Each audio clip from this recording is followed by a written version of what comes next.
আসনত বহাৰ পাছত হৰিনাম ধুনীয়াকৈ গাই আছোঁ, ৰাম ৰাম হৰি ৰাম ৰাম ৰাম তেনেকুৱাতে ফোন যাব। GPS কেমেৰাত আপোনালোকে আমুকটো লৈ পেলাই ফটো মাৰি থিয় হৈ দিয়ক। ৰাম ৰাম তাতে থৈ কুটি কুটি ঘূৰ গাই আৰু লাহেকৈ গোপিনীৰ মাজৰ পৰা দৌৰি কেন্দ্ৰত থিয় হৈ কাণত চেলেং গামোচা থকা অৱস্থাতে ফটো। নমস্কাৰ। আজি পুনৰবাৰ আমাৰ চাৰ্কুলৰ ছোৱালীসকল আমাৰ এইটো জগৰা দলনি অংগনবাদী কেন্দ্ৰত একত্ৰিত হৈছোঁ। আমি সকলো আজি ইয়াতে সমবেত হৈছোঁ। আমাৰ আজি কিছু কথা আলোচনা কৰিবলগীয়া আছে। আমি সেইকাৰণে আমি ইয়াত গোট খাইছোঁ আৰু ইয়াত আমাৰ বাইদেউসকল কৰ্মীসকল বহুত পুৰণা কৰ্মীসকলো ইয়াত আছে। গতিকে তেখেতসকলে মনৰ দুখ ব্যক্ত কৰিব। তেখেতসকলৰ মনৰ দুখ মানে মোৰ মানে কমেণ্ট পঢ়ি তেখেতসকলো মানে আমাৰ চাৰ্কুলটো একতা, মই আপোনালোকক আগতে কৈছোঁ বহুত একতা। গতিকে আমি আমাৰ দুখৰ কথা তেওঁলোকে ক'বলৈ খুব আগ্ৰহ কৰি আছে। গতিকে আজি মোৰ ভিডিঅ'ৰ জৰিয়তে তেওঁলোকে চৰকাৰখনক মনৰ কথা ব্যক্ত কৰিব। আপোনালোকে চাব আৰু ভিডিঅ'বোৰ শ্বেয়াৰ কৰি থাকিব। তেতিয়া যদি চৰকাৰৰ অকণমান হ'লেও কোনোবাই এই ভিডিঅ'বোৰ যাতে পায়, আমি সেই বিষয়ে আমি আগবাঢ়ি যাব লাগিব। আমি চৰকাৰক আমাৰ কথাবোৰ অন্ততঃ জনাব পাৰিব লাগিব। কৰ্মীসকলৰ মতামতবোৰ আমি অন্ততঃ আমি জনাবলৈ আগবাঢ়ি যাব লাগিব। আজি আমাৰ এয়া মই আপোনালোকক কৈছোঁ, আমাৰ আজি আমাৰ জগৰা দলনি কেন্দ্ৰতে আমাৰ ছোৱালীসকলে গোট খাইছে। আমাৰ বিশেষ এটা আলোচনা আছে, কাৰণ আমাৰ দুগৰাকী আমাৰ মাজৰ পৰা বিদায় ল'ব। এই বিদায় লোৱাৰ কাৰণে আমি ইয়াত গোট খাইছোঁ আৰু তেখেতসকলক আমি যিহেতু আমাৰ মাজৰ পৰা বিদায় ল'ব আৰু তেখেতসকলক আমি সম্বৰ্ধনা এটা জনোৱাৰ উদ্দেশ্যৰে আমি আজি আমাৰ বান্ধৱীসকল ইয়াতে গোট খাইছোঁ আৰু তেওঁলোকে খুব মনত দুখ পাইছে, যিহেতু আমাৰ যি হ'বলগীয়া আছিলে হৈ গ'ল। গতিকে আৰু কি ক'ব হেৰি কোৱা প্ৰতিবান্ধবিত কওক। আমাৰতো এতিয়া একোৱেই নধৰিলে, হৈ গ'ল ইতিমধ্যে বাজেট দাখিল কৰিলে। আমাৰ অজন্তা নেওগ মহোদয়ে বাজেট দাখিল কৰিলেতো একোৱেই নধৰিলে। আমাকতো নাতিলে, কি ক'ব? আমাক নিদিলে হয়, কিন্তু আমাৰ এটাই দুখৰ কাৰণে আমি ভাবিছোঁ, সেইকাৰণে আমি সীমিত কামখিনি কৰিম বুলি ভাবিছোঁ। কাৰণ আমি উপঞ্চি কাম কৰি একো নাপালোঁ। ইমান আমাক চেঁচনি দিলে, ইমান আশাত আমাক মানে চেঁচা পানী ঢালিলে। গতিকে সেইকাৰণে পৰাপক্ষত আমি কুপনটো কেঞ্চেল কৰিবলৈহে চেষ্টা কৰিম। কাৰণ আমাৰ কুপনে মন মগজু শেষ কৰি দিছে আৰু আমাৰ ঘৰৰ কাম নোহোৱা হৈছে। কাৰণ আমাৰ টেনশ্যনতে মানসিক আমাৰ ভাগি গৈছে। আমি ঘৰৰ পৰিয়ালত মানে যেনেধৰণে আমি ক'ব লাগে তেনেধৰণে আমি কৰিব পৰা নাই, ক'ব পৰা নাই। কাৰণ আমাৰ মনত এটা ভাৱ সদায় থাকে, কুপনৰ কামখিনি আমাৰ মন মগজুত সোমাই থাকে। আৰু এনেকুৱা কিছুমান কাম আছে ইমান লাভান্বিত হোৱা নাই বুলি মই ভাবিছোঁ। কাৰণ কেলে আমাৰ শিশুকেইটাকহে আমি যতন ল'ব লাগে। কিছুমান এই কিশোৰীৰ নাম উঠাই আৰু ভেৰিফাই কৰি। বাইদেউ, আপুনি যিহেতু আগৰ পৰ্যায়ত আপুনি এগৰাকী সভানেত্ৰীৰ দায়িত্ব পালন কৰি আছিলে খুব ধুনীয়াকৈ। এতিয়া আপুনি উপদেষ্টা, আমাৰ গহপুৰ চাৰ্কুলৰ আমাৰ গহপুৰ প্ৰজেক্টৰ উপদেষ্টা। আমাৰ যোৱা 10 তাৰিখে বাজেট দাখিল হ'ল আৰু বাজেটত সকলো ইতিমধ্যে ভাগি পৰিলে। একেবাৰে মানে কাম কৰাৰ কাৰো উদ্যম নাইকিয়া হৈ পৰিলে, সকলো একেবাৰে ভাগি পৰিলে। আপুনি কি ক'ব, কওক কিবা এটা। আপুনি যিহেতু উপদেষ্টা আৰু আগৰ সভানেত্ৰী আছিলে, কওক। মইনো কি ক'ম, কিন্তু বাজেট অধিৱেশনলৈ বৰ আশাৰে বাট চাই আছিলোঁ। কিন্তু সেইদিনাখন বহুত দুখ লাগিলে, আমাৰ একো নধৰিলে। মানে মাহীয়াই চকুৱে চালে, তথাপি ভাবিছিলোঁ 6,500 টকাইনো আমাৰ কি থাকিব, তাতে আমাৰ 3,000মান বঢ়াব বুলি ভাবিছিলোঁ। নাই, একো সুফল নিদিলে। এইবিলাক দুখৰ মাজতে অংগনবাদীৰ কামখিনি আমি সুচাৰুৰূপে কৰিছোঁ যদিও মানে মনত দুখ ক্ষোভ সকলো থাকিলেও মানে অফিচৰ তত্বাৱধানত তদাৰকত কিছুমান কাম কৰি গৈছোঁ। তৎক্ষণাতে এটা মেছেজ আহে, আমুকটো কৰিব লাগে আধা ঘণ্টাৰ ভিতৰত, 15 মিনিটৰ ভিতৰত।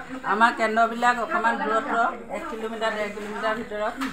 12:30 বজালৈকে স্কুল চলাই কেতিয়াবা যদি আমি কাৰোবাৰ ঘৰত মানে সকাম নিকাম থাকে, গৈ আসনত বহাৰ পাছত হৰিনাম ধুনীয়াকৈ গাই আছোঁ, ৰাম ৰাম হৰি ৰাম ৰাম ৰাম তেনেকুৱাতে ফোন যাব। GPS কেমেৰাত আপোনালোকে আমুকটো লৈ পেলাই ফটো মাৰি থিয় হৈ দিয়ক। ৰাম ৰাম তাতে থৈ কুটি কুটি ঘূৰ গাই আৰু লাহেকৈ গোপিনীৰ মাজৰ পৰা দৌৰি কেন্দ্ৰত থিয় হৈ কাণত চেলেং গামোচা থকা অৱস্থাতে ফটো মাৰি দি পেলাইহে আমি আজৰি হওঁ। সেইবিলাকতো আমাক চৰকাৰে দেখা নাই। কিমান দুখৰ মাজত আমি কেন্দ্ৰবিলাক চলাই আছোঁ। বহুতো ফূৰ্তি মনেৰে আমি বিয়া এখন খাব নোৱাৰা হ'লোঁ, সকাম এটা খাব নোৱাৰা হ'লোঁ। ৰাতি 10টা-11টালৈকে মেছেজেই আহি থাকিব, আমুকটো কৰক তামুকটো কৰক। কিন্তু ফোনবিলাক কি ফোন দিছে সেইটো চৰকাৰে ভবা নাই। আমি নিজৰ নিজৰ খৰচত ফোন কিনি লৈ কিছুমান কাম কৰিছোঁ, কিন্তু কিছুমানেতো তাকো কৰিব পৰা নাই। এই বেয়া ফোনটো লৈয়ে কাম কৰিছে, হয় ভনীয়েকহঁতৰ থ্ৰুৱেদি কৰিছে, নহয় ভায়েকহঁতৰ থ্ৰুৱেদি কৰিছে, নহয় জুয়ে পুতেকহঁতৰ থ্ৰুৱেদি কৰিছে। চৰকাৰে সেইটোও আমাক ভাল বস্তু এটা নিদিলে। অনুৰোধ কৰিছোঁ আমাৰ কামবিলাক যাতে চৰকাৰে বিবেচনাৰে চাই আমাক কিবা এটা চলিবলৈ দিয়ক, আৰু ল'ৰা ছোৱালীৰ আগতো যাতে আমি ক'ব পাৰোঁ আমি কিবা এটা কৰিছোঁ, ইমান টকা পাই তহঁতক ইমান টকা এটা আমি দিছোঁ। এয়াকে কৈ মোৰ দুখখিনি প্ৰকাশ কৰিলোঁ আৰু কৃষ্ণ। আমাৰ একেবাৰে ল'ৰা ছোৱালী পৰ্যন্ত ভাগি পৰিলে।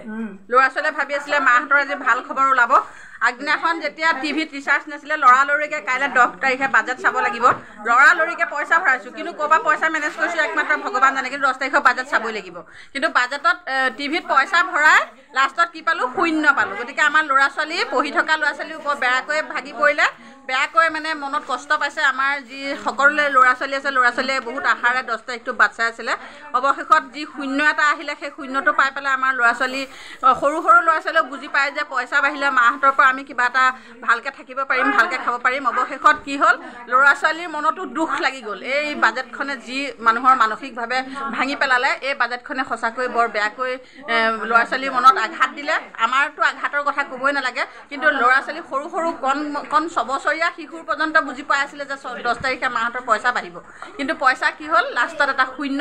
আৰু এই শূন্যটোকে লৈ আজি আমি শূন্য হ'লেওতো আমাৰ কিছুমান কাম আমি কৰণীয় থাকে, গতিকে কৰিবলৈ ওলাই আহিছোঁ। এতিয়া আমাৰ এই সভাখনত আজি আমাৰ ছোৱালীখিনিয়ে মানে দুগৰাকীমান ৰিটায়াৰ হ'ব। ৰিটায়াৰৰ কাৰণে আমি আগবাঢ়ি আহিছোঁ। কেনেদৰে আমি সম্বৰ্ধনাটো পাতিম সেই বিষয়ে আলোচনা কৰিবলৈ আৰু সকলোৰে মতামত লৈছোঁ। যিহেতু 10 তাৰিখে আমাক 1 অক্টোবৰলৈ চুচৰাই থৈ দিলে আৰু বৰ বেয়া লাগিলে। সেইকাৰণে আমি খুব মানে দুখ পাইছোঁ, অত্যন্ত দুখ পাইছোঁ। সকলোৰে মতামত লৈ আছোঁ আৰু সকলোৱে একে কথাই কৈ আছে। জিলি বাইদেউ কিবা এটা কওক। প্ৰজেক্টৰ 10 নং চাৰ্কুলৰ এজনী কৰ্মী হয়। আমি 10 মাৰ্চৰ বাজেটখন বহুত আশাৰে বাট চাই আছিলোঁ, কিন্তু কি হ'ল? আমি বাজেটৰ যি খবৰ পালোঁ, আকৌ অক্টোবৰ মাহলৈ থ'লে, কি থ'লে নাজানো, কোনো বহা টুটা একো কথা উল্লেখ নকৰিলে।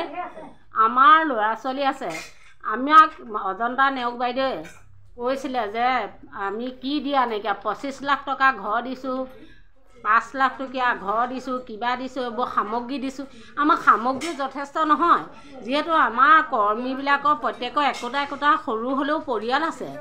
আমি সেই পৰিয়ালটো পোহপালন যাবলৈ আমাৰ হয়তো মতা মানুহ কিছুমানৰ আছে, কিছুমানৰ নাই। আৰু ল'ৰা ছোৱালী পোহপালন দিবলৈ কিমান পইচা খৰচ জানেই। আৰু টকা পইচা নহ'লে আজিৰ দিনত কি আছে?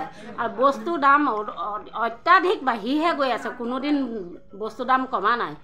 আমি আমাৰ ঘৰখন কেনেকৈ চলাওঁ আমিহে কৰ্মীসকলে অনুভৱ কৰিছোঁ, আৰু আমি কেনেকৈ ঘৰখন চলাব লাগে। আমি কেইটামান পইচাই কেনেকৈ 15 দিন এটাও নাযায়, এই মাহটো গোটেইটো সিফালে 15 দিন আকৌ লোকৰ হাতলৈ বাট চাবলগীয়া হয়। গতিকে আমাক কিয় ইমান মাহীয়ে চকুৱে চাব লাগে? আমি ইমান দুখৰ মাজতো আমি আহি যেতিয়া কেন্দ্ৰত পাওঁহি, শিশুসকলক পাওঁ, আমাৰ তেতিয়া কি হয়? আমি সকলো দুখ পাহৰি যাওঁ, কাৰণ সেই শিশুসকলক লৈ আমি ভৱিষ্যতৰ সপোন দেখি থাকোঁ। সেই শিশুসকলক আমাৰ দেখাৰ লগে লগে আমি 12 বজালৈকে, 8 বজাৰ পৰা 12 বজালৈকে যেতিয়া সেই শিশুসকলৰ লগত থাকোঁ, তেতিয়া আমাৰ কোনো ঘৰৰ চিন্তা আমাৰ মনলৈ নাহে। কিন্তু 12 বজাৰ পিছত যেতিয়া আমি আকৌ ঘৰ সোমাওঁ, অভাৱ অনাটনে যেতিয়া ঘৰত আৱৰি ধৰে, তেতিয়া আমাৰ অনুভৱ হয় আমি কিমান কষ্টৰে আমি মানে কেন্দ্ৰবিলাক চলাইছোঁ। আমাৰ বাৰু নিজস্ব বোলা বস্তু এটা নাই। আমি টকা 5,000 বা 6,000 টকাই আমি ঘৰখন কেনেকৈ চলাম?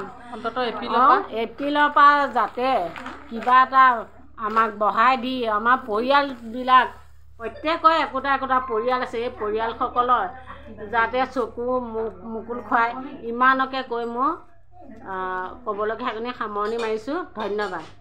ছোৱালী আমাৰ বান্ধৱীবিলাক সকলো একেলগে আছোঁ যে সুধিছোঁ মানে 10 তাৰিখে যিহেতু আমাৰ দিন বেয়া, 10 তাৰিখে আমাৰ এটা শূন্য পালোঁ আৰু আমি একেলগে ইয়াতে গোট খাইছোঁ। বিভিন্ন ধৰণৰ আজি আলোচনা হৈছে আৰু আমাৰ সকলো ইয়াতে আছে, চব চাওকচোন গোটেইখিনি আছে। আমি এইখিনিতে অকণমান ইটো সিটো কথা পাতিম বুলি গোট খাইছো গতিকে কোৱাচোন তোমাৰ মনটো কেনেকুৱা লাগিছে এতিয়া যে বিলাল কথা লৈ আহিছো দিলমাহ দিম কেলা দিলমাহ না কেলা সিলত মানে একলা সলৱা কেলা গ্লাত বিলাল কথা লবি কেলা কেলা যে কেলা গিলহন্দ কেলা দিলিম লৈ গ্লস মিলাস গ্লোল কেলা অলজন তা দেওগা কেলা কিলো আইলা মে লোক তো বমিলা হতে দিম কি বিলাল কথা লৈ আহিছো ইলাকে সদ বিলাল বিলাঙি দিম ইলাকে বিলাল কথা লৈ আহিলা আমি লংগারা বলি ক্লন মি হিলব পাৰো মিলিসা মিলি কিলো থা নিলি কিলো বিলাল কে কিলো থাক লবি ইলাসিলা ইলামা ইয়াসি ইলাসা তুই ইলাসি নিলাই ইলামি বুজি পিলাও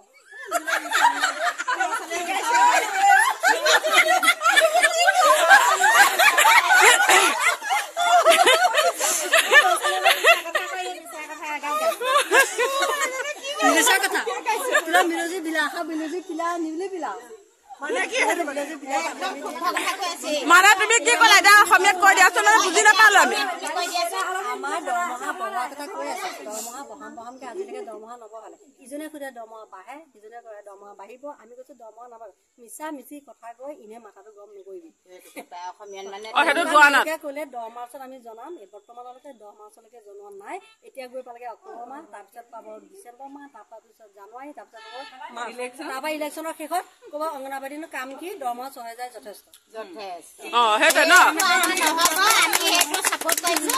আমাৰ ইমান অন্তৰত দুখ দি কাম কৰিব তেখেতলোকে নেপায় নিয়ম মতে কিন্তু আমাৰ যিখিনি অন্তৰত দুখ দিলে তেখেতলোকে যদি 6000 টকা তেখেতক মানি হেৰিয়ৰ খৰচটোৱে নহয় আমাৰনো এটা ল'ৰা ছোৱালী কি আমাৰ মন নাযায় ভালকে এখন স্কুলত পঢ়ুৱাবলে ভাল এযোৰ কাপোৰ পিন্ধাবলে আজি আমি বহুত ক্ষুভিত কাৰণ আমি 10 মাৰ্চৰ দিনটোলৈ ইমান আগ্ৰহে বাচ্চা আছিলো কিন্তু আজি আমাক কিমান কন্দুৱালে আমি ক'ব নোৱাৰো মানে সেইটো আমাৰ জীৱনৰ কাৰণে থাকি গ'ল এতিয়াও যদি 1 অক্টোবৰত আকৌ একে প্ৰলোভন হয় আমাৰ অংগনবাড়ীক তাত ষ্টপ দিয়াই আমি ভাল পাম ধন্যবাদ